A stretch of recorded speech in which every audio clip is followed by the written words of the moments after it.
Hello guys, तो स्वागत है आपका SL all update YouTube channel पर। तो आज की जो हमारी वीडियो होने वाली है सिंपली फर्स्ट सेमेस्टर की जो इंपॉर्टेंट क्वेश्चन है ideas in Indian political thought, इसके इंपॉर्टेंट क्वेश्चन से रिलेटेड देखने वाले हैं कि इसके अंदर कौन कौन से इंपॉर्टेंट क्वेश्चन हैं जो कि एग्ज़ाम में बेसिकली पूछे जाएंगे। नॉर्मली इसको ही कवर करेंगे, तो देखते हैं। सबसे पहले मैं इसमें सिलेबस के बारे में आपको बता देता हूँ कि इसके अंदर आपको टोटल कितने नंबर ऑफ़ यूनिट्स आ रहे हैं और कितने नंबर ऑफ़ यूनिट्स की आपको प्रिपरेशन करनी है। तो सबसे पहले आप देख सकते हैं इसमें यूनिट नंबर 1 है, जिसके अंदर कौटिल्य धर्म और उनकी जो दंड की नीति थी उसके बारे में हम पढ़ेंगे। यूनिट 2 में हम लैंगिक विषयों पर जो ताराबाई शिंदे का क्या विचार था उसके बारे में पढ़ेंगे। यूनिट 3 में स्वामी विवेकानंद और उनके जो सांस्कृतिक और राष्ट्रवाद का जो विचार था उसके बारे में हम देखेंगे। और यूनिट 4 में हम गांधी जी के जो स्वराज है उसके बारे में सिंपली हम यहाँ पे देखेंगे। तो इसके अंदर और टोटल आपको 7 यूनिट देखने को मिलती है।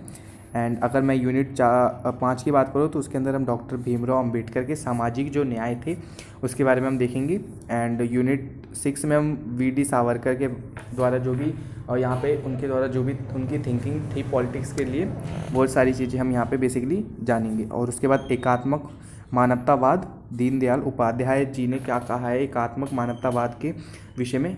इन सभी 7 के 7 यूनिट के जो मोस्ट इंपॉर्टेंट क्वेश्चन है जो कि एग्ज़ाम में बेसिकली पूछे जाते हैं उसके ऊपर हम देखने वाले हैं कि कौन कौन से मोस्ट इंपॉर्टेंट क्वेश्चंस है जो कि एग्ज़ाम में अक्सर पूछे जाते हैं। तो आइए वीडियो को स्टार्ट करते हैं। एंड अगर आपको ये नहीं पता तो इससे पहले हमने और भी इंपॉर्टेंट क्वेश्चंस की सीरीज़ ऑलरेडी अपलोड कर दी है, जिसकी प्लेलिस्ट आपको मिल जाएगी डिस्क्रिप्शन बॉक्स में, आप उस प्लेलिस्ट को विजिट कर सकते हो। सबसे पहले फर्स्ट वाली यूनिट से देखते हैं कि कौटिल्य धर्म और दंड वाले जो यूनिट है इससे कौन कौन से इंपॉर्टेंट क्वेश्चंस आपके बन रहे हैं। तो इस वाली यूनिट से जो इंपॉर्टेंट क्वेश्चन बन रहे हैं वो है आपका क्वेश्चन नंबर 2 यानी सप्तांग सिद्धांत क्या है।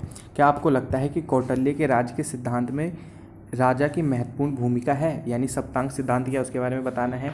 और आपको क्या लगता है कि कौटिल्य के जो उसने बेसिकली बताया उसके अंदर राजा की क्या महत्वपूर्ण भूमिका है या नहीं उसके बारे में बताना है। प्रश्न नंबर 3 कौटिल्य के दंड के सिद्धांत का समालोचनात्मक विश्लेषण कीजिए। प्रश्न नंबर 4 राजमंडल सिद्धांत के संदर्भ में कौटिल्य की अंतर्राष्ट्रीय संबंधों की समझ पर चर्चा करें।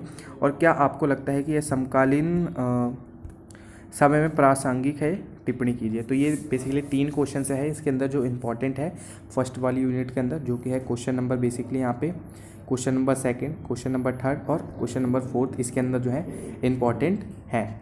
अगली वाली यूनिट के देखते हैं इंपॉर्टेंट क्वेश्चंस। अगली यूनिट है लैंगिक विषय पर ताराबाई शिंदे का क्या विचार था, इसको देखते हैं। तो इस वाली यूनिट के अंदर जो मोस्ट इंपॉर्टेंट क्वेश्चंस आपके बनते हैं वो है सबसे पहले क्वेश्चन नंबर 2, उसके बाद क्वेश्चन नंबर 3 और क्वेश्चन नंबर 4। तो इन जो 3 क्वेश्चन है इसको भी आपको प्रिपरेशन कर लेनी है कि क्वेश्चन नंबर 2, 3 और 4 ये भी बेसिकली पूछे जा सकते हैं आपको कि ताराबाई शिंदे के लेखन के माध्यम से नारीवाद के विभिन्न आयामों पर चर्चा करें, या भारत में महिलाओं के मुद्दों का अध्ययन करने के लिए ताराबाई शिंदे की समकालीन प्रासंगिकता का विवेचना कीजिए। तो ये क्वेश्चन है इसके अंदर इंपॉर्टेंट, जो कि है question number 2, question number 3 and question number 4 इसके अंदर आपको देखने को मिल सकता है। अगले वाली यूनिट की डिस्कस करते हैं कौन से इंपॉर्टेंट क्वेश्चंस हैं। अगली यूनिट का नाम है स्वामी विवेकानंद सांस्कृतिक और राष्ट्रवाद, यानी स्वामी विवेकानंद का सांस्कृतिक और राष्ट्रवाद क्या था, इससे रिलेटेड इंपॉर्टेंट क्वेश्चन देखते हैं। तो इस वाली यूनिट के अंदर जो मोस्ट इंपॉर्टेंट क्वेश्चन है वो है आपका क्वेश्चन नंबर 1, जिसमें स्वामी विवेकानंद के राजनीतिक विचारों की विश्लेषण कीजिए। क्वेश्चन नंबर 2 राष्ट्रवाद से क्या आश्चर्य है, विवेकानंद के राष्ट्रवाद संबंधित विचारों का परीक्षण कीजिए। और प्रश्न नंबर 3 धर्म और सांस्कृतिक संबंधित विवेकानंद के विचारों की व्याख्या कीजिए, यानी किस प्रकार से जो स्वामी विवेकानंद थे उन्होंने धर्म और सांस्कृतिक के बीच के जो संबंध की विवेचना की है उसके बारे में वर्णन किया है, वो सारी चीज़ें बतानी है। तो इसके अंदर जो इंपॉर्टेंट क्वेश्चन है वो आपका क्वेश्चन नंबर 1, क्वेश्चन नंबर 2 और क्वेश्चन नंबर 3, यानी इसके अंदर जो तीनों क्वेश्चन है वो तीनों के दोनों क्वेश्चन से इसके अंदर आपको इंपॉर्टेंट है। अगली जो यूनिट है वो है गांधी स्वराज, इससे रिलेटेड जो इंपॉर्टेंट क्वेश्चन है उसके बारे में देखते हैं।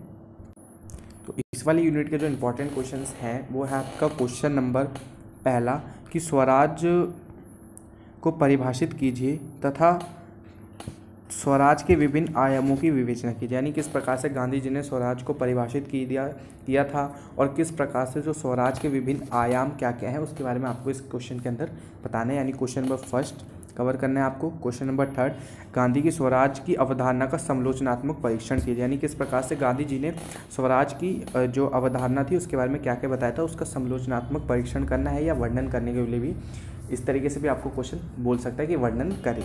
तो इस वाली यूनिट के अंदर आपको क्वेश्चन नंबर 1 और क्वेश्चन नंबर 3 जो है प्रिपेयर करना है। अगली वाली यूनिट के देखते हैं। अगली यूनिट है डॉक्टर भीमराव अंबेडकर के सामाजिक न्याय क्या है, इससे रिलेटेड जो इंपॉर्टेंट क्वेश्चंस हैं। तो इस वाली यूनिट के अंदर जो इंपॉर्टेंट क्वेश्चंस आपके बनेंगे वो है क्वेश्चन नंबर 1, जिसके अंदर डॉक्टर भीमराव अंबेडकर के संदर्भ में सामाजिक न्याय का समालोचनात्मक मूल्यांकन कीजिए, यानी डॉक्टर भीमराव अंबेडकर के संदर्भ में जो सामाजिक न्याय था उसका आलोचनात्मक मूल्यांकन करना है आपको। इस तरीके से भी पूछा जा सकता है, समालोचनात्मक मूल्यांकन भी पूछा जा सकता है, तो इसकी प्रिपरेशन आपको कर लेनी है।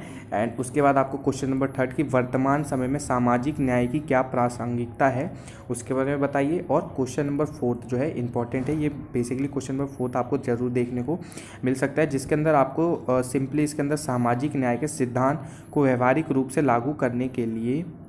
लागू करने में आने वाली बाधाओं की चर्चा करें और सामाजिक न्याय को कैसे लागू की जा सकती है व्याख्या करें।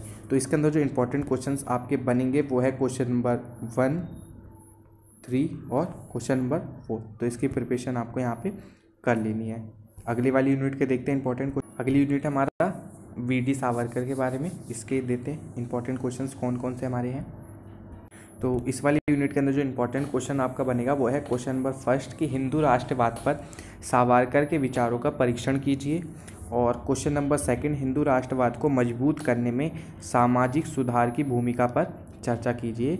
और क्वेश्चन नंबर 4 कि सावरकर के विचार के विभिन्न पहलुओं का व्यापक विश्लेषण कीजिए, यानी ये सारे क्वेश्चन जो 3 बताए गए हैं सावरकर से रिलेटेड और उनके द्वारा जो विचार बताए गए उससे रिलेटेड हैं। तो इस वाले क्वेश्चंस की भी 3 क्वेश्चंस की आपको बिल्कुल प्रैक्टिस कर लेनी है। एंड इसके अंदर जो इंपॉर्टेंट क्वेश्चंस है वो है आपके question number 1, question number 2 and question number 4। तो इस 3 क्वेश्चंस की ज़रूर प्रैक्टिस कर लेनी है। क्वेश्चन बेसिकली डाइवर्ट करके भी आपसे पूछा जा सकता है, बट आपको बेसिकली कंफ्यूज नहीं होना है। आंसर वही सेम पॉइंट ऑफ व्यू जो भी आपने रीड आउट करा है वही आपको यहाँ पे लिख देना है। अगली जो यूनिट है हमारी वो है एकात्मक मानवतावाद दीनदयाल उपाध्याय। इससे रिलेटेड देखते हैं कौन से इंपॉर्टेंट क्वेश्चंस हैं। तो इस वाली यूनिट के अंदर जो आपके इंपॉर्टेंट क्वेश्चंस बेसिकली बनेंगे वो है आपका क्वेश्चन नंबर 1 कि मानवतावाद क्या है, इसकी उत्पत्ति एवं विकास का वर्णन कीजिए। और क्वेश्चन नंबर 2 कि एकात्मक मानवतावाद से क्या आशय है, दीनदयाल उपाध्याय के एकात्मक मानवतावाद के विचार की व्याख्या कीजिए। यानी क्वेश्चन नंबर 1 और क्वेश्चन नंबर 2 जो है ये आपस में बेसिकली कोरिलेट है, और ये क्वेश्चंस कोरिलेट करके ही आपसे मतलब बेसिकली पूछा जा सकता है एक क्वेश्चन के अंदर कि एकात्मक मानवतावाद क्या है स्पष्ट करो और दीनदयाल उपाध्याय के एकात्मक मानवतावाद के विचार पर अपना वर्णन कीजिए या अपने द्वारा उसकी व्याख्या कीजिए। तो इस तरीके से भी बेसिकली आपको यहाँ पे ये पूछा जा सकता है ये वाला क्वेश्चन। उसके बाद क्वेश्चन नंबर 3 भी इसके अंदर इंपॉर्टेंट हो जाता है कि दीनदयाल उपाध्याय के सामाजिक एवं राजनीतिक दर्शनों की परीक्षण कीजिए। तो ये 3 क्वेश्चन बेसिकली इसके अंदर जो है इंपॉर्टेंट है, जो कि आपको मैंने बता दिया। क्वेश्चन नंबर 1, क्वेश्चन नंबर 2 और क्वेश्चन नंबर 3 इस वाली यूनिट के अंदर इंपॉर्टेंट है। क्वेश्चन नंबर 1 और 2 आपको कोरिलेट करके पूछा जा सकता है, तो दोनों में से किसी एक क्वेश्चन के आंसर को आपको अच्छे से प्रिपेयर कर लेना है। तो आपको दोनों क्वेश्चन अगर बेसिकली देखने को मिलते हैं तो आप आराम से ईजिली उसका आंसर दे सकते हैं। तो बेसिकली फ्रेंड ये था आज का वीडियो अच्छा लगा तो वीडियो को लाइक करके चैनल को सब्सक्राइब करके इस वीडियो को अपने दोस्तों की जरूर शेयर कर देगा। तो मिलते हैं आपको अगली वीडियो में। Thanks for watching, meet you on next video and don't forget to like and subscribe.